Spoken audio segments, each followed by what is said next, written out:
El orar en la carne es fracasar. El orar en el Espíritu es tener éxito. Ahora, cuando hablo de la carne, usted sabe que no me refiero a nuestra piel, huesos, músculos, venas, nervios, glóbulos, células y las 1001 cosas que hacen o conforman nuestro cuerpo físico, que es la casa humana en la cual vivimos. En términos bíblicos, carne también quiere decir nuestra vieja naturaleza. ¿Alguna vez se ha preguntado por qué la iglesia primitiva fue capaz de hacer lo que hizo? Porque esa iglesia caminaba, por así decirlo, sobre sus rodillas. Esa iglesia fue poderosa porque fue poderosa en la oración. Y fue poderosa en la oración porque estaba llena del Espíritu Santo. En Romanos 8 encontramos 7 maneras en que el Espíritu Santo le ayudará en su vida de oración. También veremos la necesidad no solo de ser salvos, sino también de ser llenos del Espíritu Santo. Primero, el Espíritu Santo trabaja en la activación de su voluntad para orar. Veamos Romanos 8, versos del 5 al 7. Porque los que son de la carne, esto hace referencia a nuestra naturaleza adánica, piensan en las cosas de la carne, pero los que son del Espíritu en las cosas del Espíritu. Porque el ocuparse de la carne es muerte, pero el ocuparse del Espíritu es vida y paz. ¿Se pregunta usted a veces por qué no quiere orar? Mire lo que dicen los versículos 7 y 8. Por cuanto los designios de la carne son enemistad contra Dios, porque no se sujetan a la ley de Dios, ni tampoco pueden. Y los que viven según la carne no pueden agradar a Dios. Esta es la razón por la que dije que orar en la carne es fracasar. Orar en el Espíritu es tener éxito. Debemos admitirlo de una buena vez. Muchos de nosotros no oramos simplemente porque no queremos orar. Razonemos un poquito. ¿Acaso no hacemos lo que queremos hacer? Entonces, ¿por qué no queremos orar? Porque a nuestra naturaleza carnal no le gusta orar. Así que cuando no queremos orar, ¿qué nos dice eso? Nos dice que tenemos una mente carnal, en vez de tener una mente espiritual. Su mente carnal tiene tanto deseo de orar como un perro puede tener de escuchar ópera. Porque hay algo en nuestra vieja naturaleza que no solo que no quiere orar, sino que siente antipatía hacia la oración.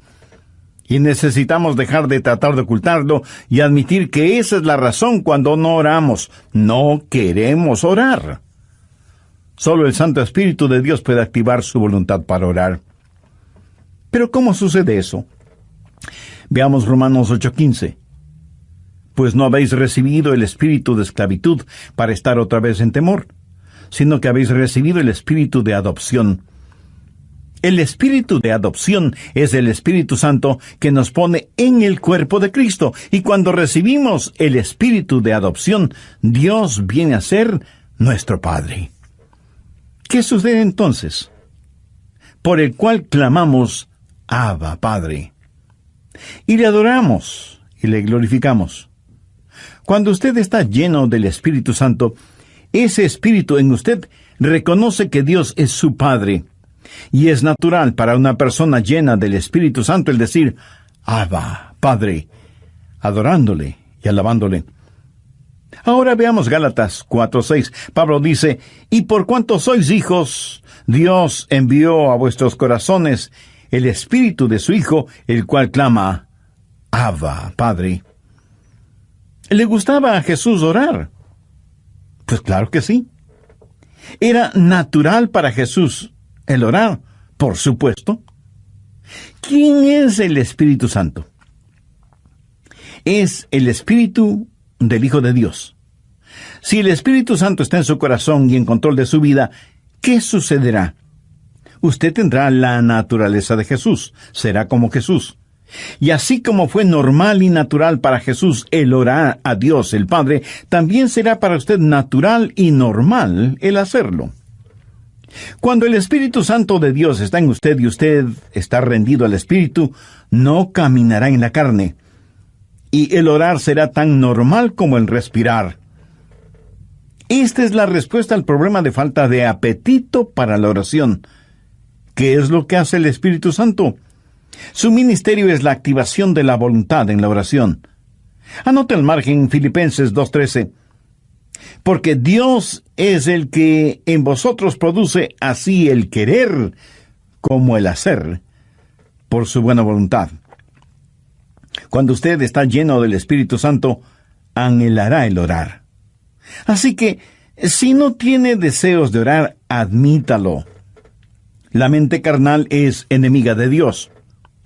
Por eso, el primer ministerio del Espíritu Santo es la activación de nuestra voluntad para orar en el Espíritu. Porque Dios es el que en vosotros produce así el querer como el hacer por su buena voluntad. Segundo, el Espíritu Santo trabaja animando nuestros cuerpos. Cuando usted ora, se siente cansado, adormecido, con pereza, no puede concentrarse, y su mente divaga. Y aunque usted no lo admita, sabe que esto es verdad, pero ¿por qué? Porque no solo tenemos problemas con nuestra voluntad, sino también con nuestros cuerpos. Por eso el Espíritu Santo no solo activará nuestra voluntad, sino que también animará nuestro cuerpo. Ahora no estoy diciendo que cada vez que usted se siente cansado es un pecado, o que está fuera de la voluntad de Dios. No. Hay un descanso que es legítimo. Aun Jesús les dijo a sus discípulos que descansaran por un momento. Y el mismo Señor Jesucristo una vez estuvo tan cansado que se quedó dormido en un barco en medio de una tormenta. De hecho, qué estupendo es estar cansado para poder dormir profundamente, ¿no le parece? Pero a veces, cuando va a orar, él comienza a bostezar, y se siente medio dormido, y su mente no puede concentrarse en la oración. De pronto en la televisión usted ve que su equipo favorito está jugando, y como por arte de magia, usted está totalmente despierto y alerta. ¿Dónde entonces está el problema? Su problema no es físico. Es el diablo que, utilizando el cuerpo suyo, lo mantiene alejado de la oración. Recuerda lo que pasó en el jardín de Getsemaní. Mateo 26, los versos 40 y 41.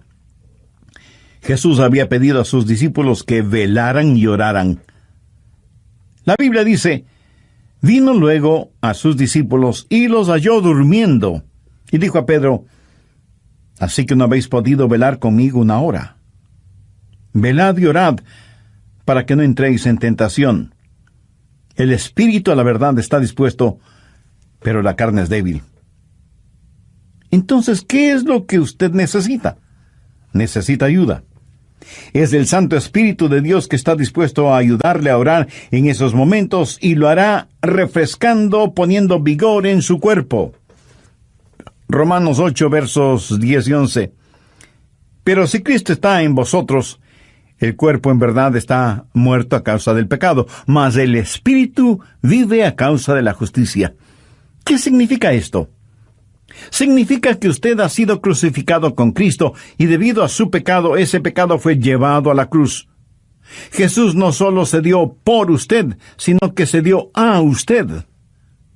Cuando Jesús se dio por usted, el cuerpo es muerto a causa del pecado, pero cuando Jesús se dio a usted, el Espíritu es vida debido a la justicia. Mire lo que dice el verso 11. Y si el Espíritu de aquel que levantó de los muertos a Jesús mora en vosotros, el que levantó de los muertos a Cristo Jesús vivificará también vuestros cuerpos mortales por su Espíritu que mora en vosotros. Vivificará vuestros cuerpos mortales, o sea, le dará vitalidad, energía, poder. Usted tendrá la energía y el poder para hacer la voluntad de Dios. Cuando el Espíritu está dispuesto y la carne es débil, cuando usted se rinde al Espíritu Santo de Dios, Él vivificará vuestros cuerpos mortales. Evidentemente Jesús no esperaba que Pedro, Santiago y Juan se durmieran en el jardín de Getsemaní. Pero la razón por la que ellos se durmieron es que estaban en la carne y no en el espíritu. Sé por experiencia personal que cuando cedo a esos momentos de divagación mental y me siento como cansado y distraído, pero me rindo al Espíritu Santo, tengo energía y vitalidad. Déjeme darle un ejemplo de la vida de Jesús. La Biblia dice que Jesús, viajando por Galilea, dijo que le era necesario pasar por Samaria. Ese era un camino tortuoso, y a mitad del viaje, Jesús se sintió cansado. Llegó a una ciudad llamada Sicar. Está cansado, hace calor, está sediento y con hambre. Se sienta al borde de un pozo, y de pronto hay una oportunidad para ministrar. Una mujer samaritana se acercó al pozo para sacar agua y se encontró con Jesús, y él le ministró espiritualmente. Cuando los discípulos regresaron, encontraron a Jesús revitalizado. Ellos habían ido al pueblo para comprar alimentos, para que Jesús recobre su energía y fortaleza, pero lo encontraron lleno de energía y vitalidad, y se preguntaron, ¿y quién le dio de comer?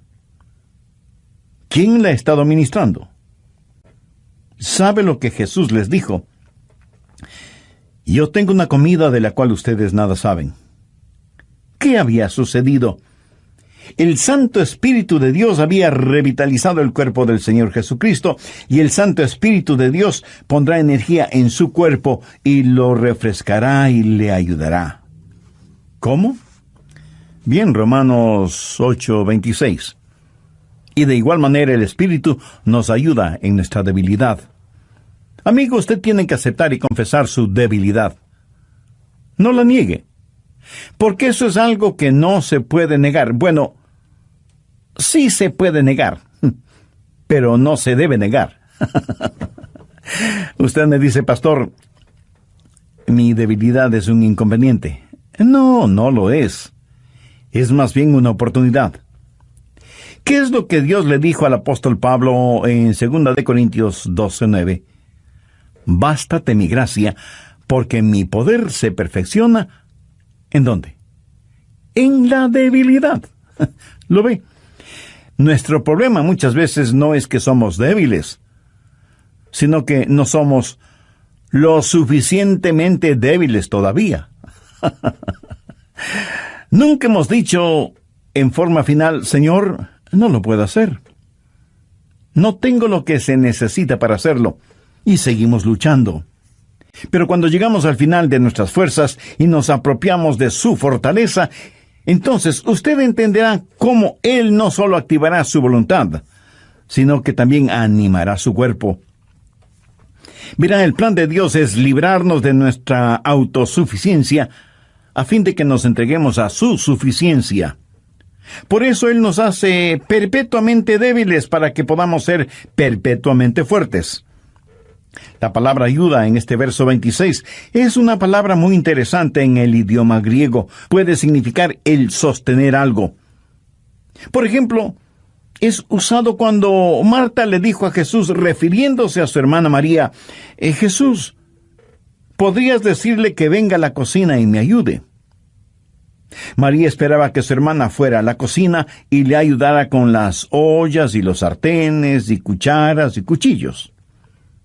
Pero esta palabra también significa en vez de. Y esa es la forma en que el Espíritu Santo nos ayuda, junto con y en lugar de. Ahora, esto no es contradicción, aunque parecería serlo. Cuando usted está orando en el Espíritu, ¿quién está orando? ¿Usted? ¿O el Espíritu Santo de Dios en usted? La respuesta es sí. El Santo Espíritu de Dios está orando en lugar suyo, en vez de usted, pero está orando juntamente con usted. Usted no puede hacerlo sin Él. Él no lo hará sin usted. Qué compañerismo y qué privilegio el orar con el Espíritu Santo. El Espíritu Santo de Dios quiere pensar a través de nuestras mentes, quiere hablar por medio de nuestros labios, quiere ver utilizados nuestros ojos, quiere gemir a través de nuestro espíritu. Es el Espíritu Santo en el espíritu humano, junto con y en lugar de. ¿Tiene el Santo Espíritu de Dios en usted? Para tenerlo es necesario que usted haya recibido a Jesucristo en su corazón como su Salvador y Señor, porque Jesús prometió que daría, enviaría y sellaría con su Santo Espíritu a quienes, arrepintiéndose de sus pecados y aceptando el sacrificio de Jesucristo en la cruz del Calvario, lo reconocen como Salvador y Señor de sus vidas, y les dan la bienvenida para que Él habite y controle sus vidas. Usted puede hacer esa decisión este mismo momento, orando la siguiente sencilla oración. En Dios eterno, sé que hace mucho tiempo no he conversado contigo, y que mi vida de oración es deplorable. Perdóname, y ayúdame por medio de tu Santo Espíritu, para que yo pueda aprender a orar en el Espíritu. Señor Jesús, perdona mis pecados, límpiame, sáname, sálvame. Agradezco tu sacrificio en la cruz, derramando tu preciosa sangre para pagar por mis pecados y darme vida eterna. Y porque tú moriste por mí, yo quiero vivir para siempre por ti. Ayúdame a vivir conforme a los designios de tu voluntad. En tu nombre lo pido. Amén. Si en forma seria, sincera y con profunda fe usted hizo esa decisión por Cristo, recibiéndole como su Salvador y Señor y dándole la bienvenida en su corazón y en su vida, todo su ser se llenará de genuino gozo espiritual. Tenga la bondad de escribirnos y compartir con nosotros su decisión. Anhelamos ser parte de su alegría espiritual. Y cuando nos escriba, también nos estará dando la oportunidad y privilegio de orar por usted. Que Dios le bendiga en todo y sea bienvenido a la familia de Dios.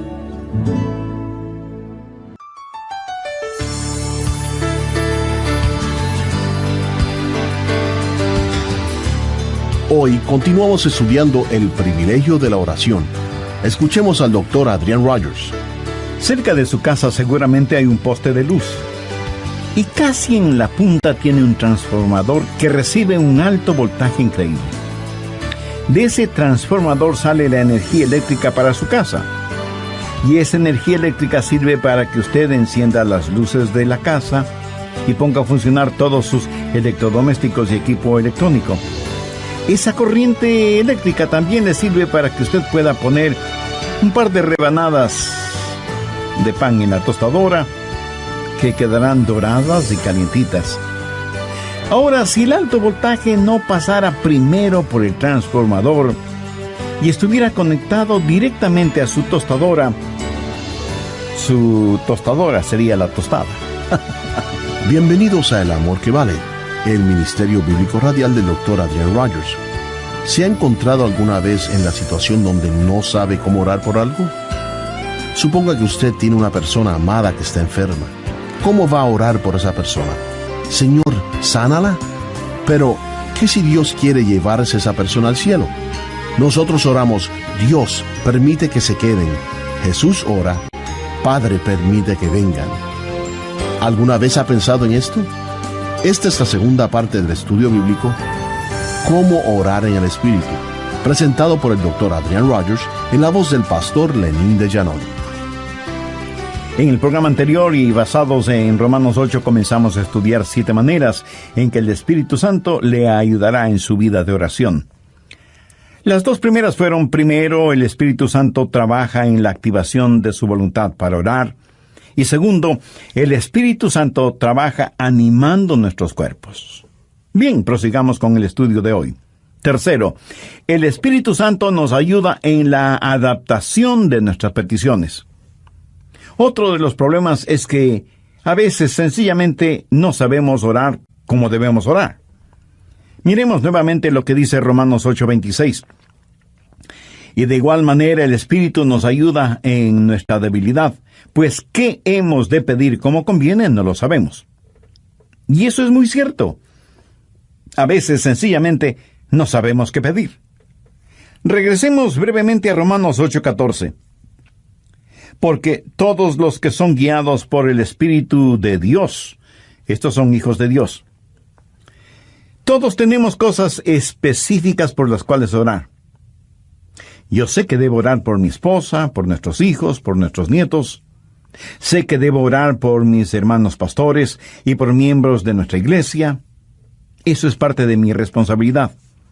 Pero hay muchas cosas que no sé si debo orar por ellas o no. Quiero decir, yo no puedo orar por todas las cosas, porque en ese caso mi oración, en vez de ser como un poderoso río, será como un pantano estancado. Para que la oración sea efectiva, debe ser selectiva. Y aun cuando sepamos por qué orar, no sabemos cosas específicas por las cuales orar. Suponga que usted tiene una persona amada que está enferma. ¿Cómo va a orar por esa persona? Señor, sánala. Pero, ¿qué si Dios quiere llevarse a esa persona al cielo? Usted sabe lo que Jesús dijo, oró, en Juan 17:24. Padre, aquellos que me has dado, quiero que donde yo estoy, también ellos estén conmigo, para que vean mi gloria. Nosotros oramos, Dios, permite que se queden. Jesús ora, Padre, permite que vengan. ¿Alguna vez usted ha pensado en eso? ¿Cuánta gente está orando por los perdidos? Por lo general, la gente ora por los enfermos. Y no solo oran por los enfermos, sino por los santos enfermos. Oran por su tía, que es una maravillosa creyente, o por el diácono Pérez, que es un genuino hombre de Dios, y piden que Dios les sane. Sí, es cierto. A veces Dios dirige nuestras oraciones en ese sentido. Pero ¿ha notado que a veces tenemos más interés en mantener a los santos fuera del cielo que a los perdidos fuera del infierno? Cuando oramos, no estamos agonizando para que los perdidos se salven. Cuando el apóstol Pablo, siendo todavía Saulo de Tarso, estaba sembrando el pánico entre los primeros cristianos y fue el perseguidor de la iglesia, prácticamente enviaba a los cristianos a la muerte. Él aún sostuvo las ropas de Esteban, el primer mártir cristiano, mientras este gran hombre de Dios era apedreado hasta la muerte. ¿Se imagina a esos preciosos hermanos y hermanas de la iglesia primitiva sufriendo el odio de Saulo de Tarso, perseguidos, echados en las cárceles, muchas veces asesinados? ¿Se imagina a esos creyentes orando, Señor, Saulo es un archienemigo de tu iglesia, ten la bondad de eliminarlo? Pero Dios no eliminó a Saulo, más bien lo salvó y lo convirtió en el gran apóstol Pablo. Permítame ilustrar este punto. Cerca de su casa seguramente hay un poste de luz, y casi en la punta tiene un transformador que recibe un alto voltaje. Increíble. De ese transformador sale la energía eléctrica para su casa, y esa energía eléctrica sirve para que usted encienda las luces de casa y ponga a funcionar todos sus electrodomésticos y equipo electrónico. Esa corriente eléctrica también le sirve para que usted pueda poner un par de rebanadas de pan en la tostadora, que quedarán doradas y calientitas. Ahora, escúcheme. Si el alto voltaje no pasara primero por el transformador y estuviera conectado directamente a la tostadora, su tostadora sería la tostada.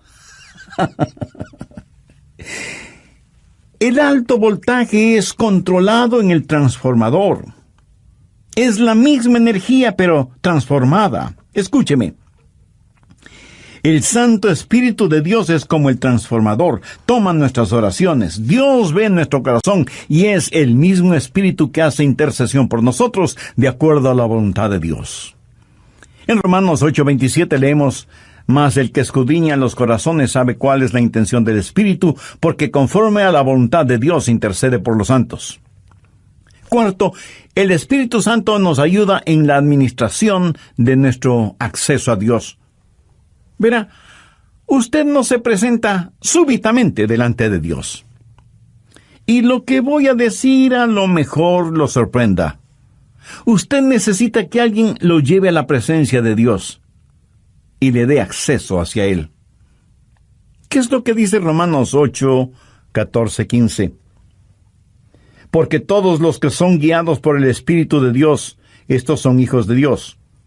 Pues no habéis recibido el espíritu de esclavitud para estar otra vez en temor, sino que habéis recibido el espíritu de adopción por el cual clamamos: Abba, Padre.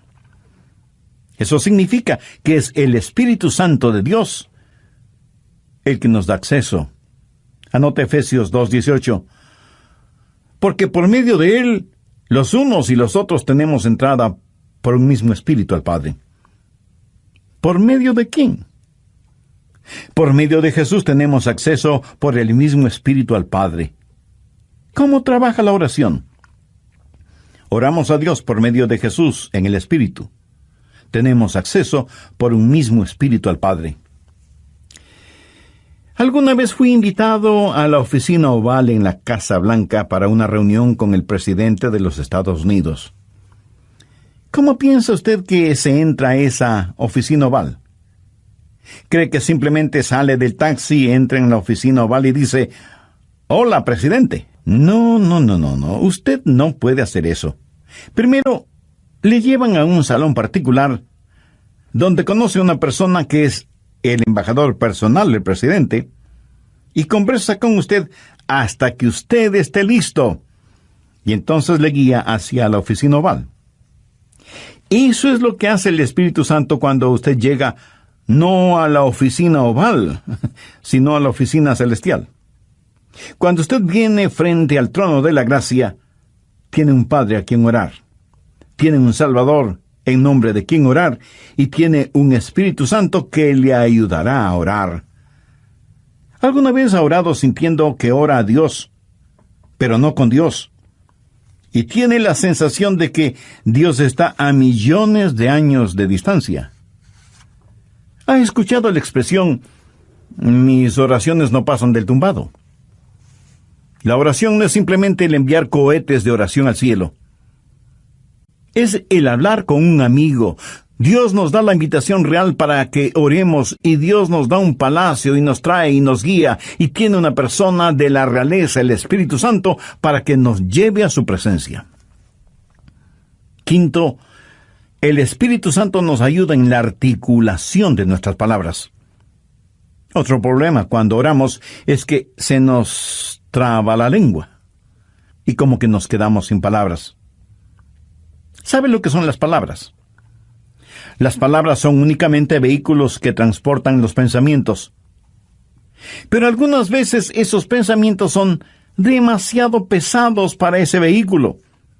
A veces esos pensamientos son tan profundos, tan grandes, tan imponderables, que no sabemos cómo expresarlos con palabras. Es entonces cuando necesitamos estar orando en el Espíritu.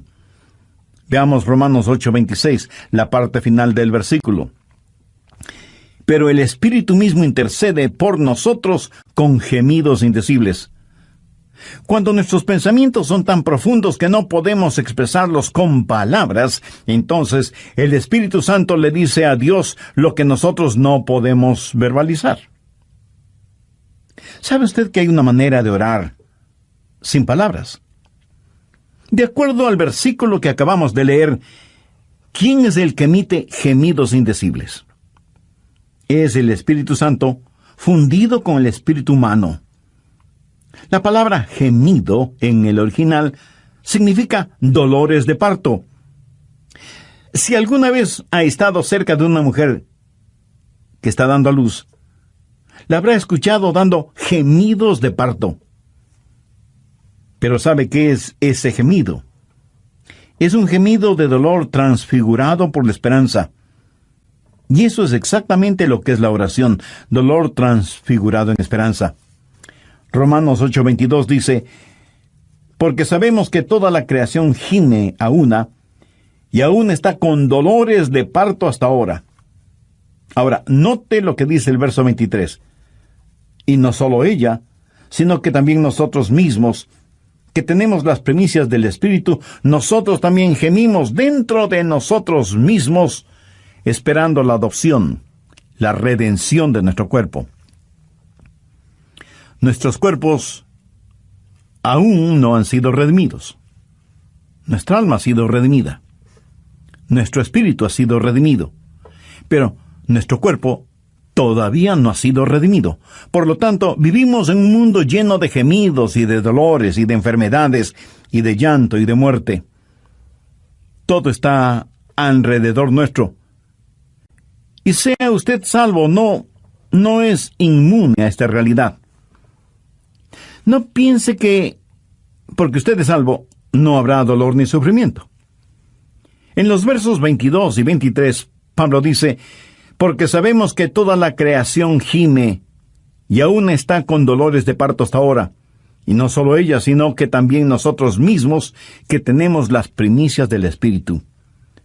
Cuando usted ora, el Santo Espíritu de Dios entra en esa agonía. Y así como Jesús lloró en Getsemaní, en sus horas más oscuras y profundas, usted sentirá cómo el Santo Espíritu se junta con su espíritu en oración silenciosa y con gemidos tan intensos que no pueden ser escuchados. Si usted nunca ha experimentado esto, entonces usted no sabe lo que es en realidad orar. Pero llegará el momento en que lo sepa, cuando no tenga ni la menor idea de qué hacer o de qué decir. Entonces será cuando el Santo Espíritu de Dios se fundirá con su espíritu y le ayudará, no solo en la administración del acceso a Dios, sino también en la enunciación de sus deseos. Y Dios sabe lo que significa eso, aun cuando usted no diga una sola palabra. ¿No es eso maravilloso? Sexto, la declaración de nuestra confianza viene del Espíritu Santo. Romanos 8, versos 26 y 27.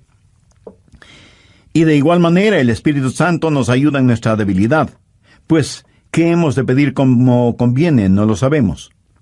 Pero el Espíritu mismo intercede por nosotros con gemidos indecibles. Mas el que escudriña los corazones sabe cuál es la intención del Espíritu, porque conforme a la voluntad de Dios intercede por los santos. Y en el versículo 28 está la respuesta a la tácita pregunta: ¿cuál es la voluntad de Dios?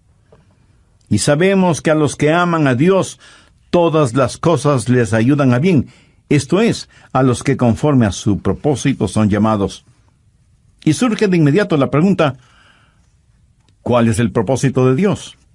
Y el versículo 29 tiene la respuesta: para que seamos hechos conforme a la semejanza de su Hijo. Pero a veces usted ora y gime y llora y suplica y nada sucede. Y usted dice: le oré a Dios y no escuchó mi oración. Amigo, sí la escuchó. Recuerde que todas las cosas obran para bien. Literalmente significa que Dios está haciendo todas las cosas para el bienestar suyo. Pero escúcheme con atención. El plan de Dios para usted no es primordialmente el hacerle saludable, millonario y feliz. El plan de Dios para usted es santificarle y hacerle a la semejanza de su Hijo Jesucristo. Dios sí escucha nuestras oraciones. Y usted puede pedir cierta cosa, pero Dios le da otra diferente, que le ayudará a usted a ser más y más a la semejanza del Señor Jesucristo. Amigo, de eso se trata todo. La oración no convierte a Dios en una especie de mensajero celestial que está esperando recibir sus órdenes para complacer sus deseos y caprichos. De ninguna manera. La oración es el plan de Dios para hacerle a usted a la semejanza de su Hijo. Una vez tuve una tremenda carga de oración, la más pesada que he tenido. Llegué al punto no solo de pedirle a Dios, sino de gritarle a Dios. No por falta de respeto, sino más bien motivado por la desesperación, no en forma desafiante, sino angustiada. Le dije: Señor, ¿dónde estás que no me escuchas? ¿Sabe lo que Dios hizo? Claramente escuché su voz en mi mente cuando me dijo: Adrián, he escuchado tu oración. Me ocuparé del asunto. No me dijo cómo. Solamente me dijo que no me preocupara, que Él se encargaría de todo. Ese es el significado de Romanos 8:28, y sabemos que a los que aman a Dios todas las cosas les ayudan a bien, esto es, a los que conforme a su propósito son llamados. Esa es una declaración de nuestra confianza. Séptimo, cuando oramos en el Espíritu, hay una amplificación de nuestra victoria. Permítame que le diga un secreto. Al diablo no le gusta que usted ore. Miremos lo que dice Romanos 8, 31 y 32. ¿Qué pues diremos a esto? Si Dios es por nosotros, ¿quién contra nosotros? El que no escatimó ni a su propio Hijo, sino que lo entregó por todos nosotros, ¿cómo no nos dará también con Él todas las cosas? El diablo hará no solamente lo posible, sino hasta lo imposible para impedir que usted ore. Cuando ora, tenga la seguridad que sentirá el ataque de Satanás. Toda la artillería del infierno está en su contra cuando ora. ¿Por qué? Creo que el diablo les dice a sus demonios: muchachos, vamos a evitar como sea que... Y aquí él dirá su nombre: Juan, Rosa, Pedro, María, o como usted se llame. Se concentra en la oración. Si él o ella no pueden orar, les venceremos siempre. Pero si logran orar, ellos nos vencerán siempre. Amigos, Satanás está en su contra, es su enemigo, pero si Dios es por nosotros, ¿quién contra nosotros? Por eso usted no puede orar en la carne, porque si lo hace así será presa fácil de Satanás. Pero cuando ora en el Espíritu, si Dios está con usted, ¿quién puede estar en su contra? Escúcheme. Si usted todavía no es un creyente en el Señor Jesucristo, este momento puede ser el más extraordinario de su vida si lo acepta como Salvador y Señor. Este momento puede ser el primer instante de su nueva vida. Hoy puede abrir su corazón al Señor, tener el perdón de sus pecados y tener al Santo Espíritu de Dios morando en usted y ayudándole a orar y a ser la clase de persona que Dios quiere que usted sea, y dándole la absoluta seguridad de que cuando muera, irá a estar con Jesús en el cielo. Cuando el carcelero que cuidaba a Pablo y a Silas les preguntó: señores, ¿qué debo hacer para ser salvo? Ellos dijeron: cree en el Señor Jesucristo, y serás salvo tú y tu casa. Esa palabra creer no significa un creer intelectual o académico, significa confiar. Si usted confía en el Señor Jesucristo, será salvo. Así que este mismo momento usted puede, donde quiera que esté, abrir su corazón y recibir a Cristo como su Salvador y su Señor. Pídale perdón por sus pecados. Agradézcale que Él dio su propia vida muriendo en la cruz del Calvario para darle vida eterna,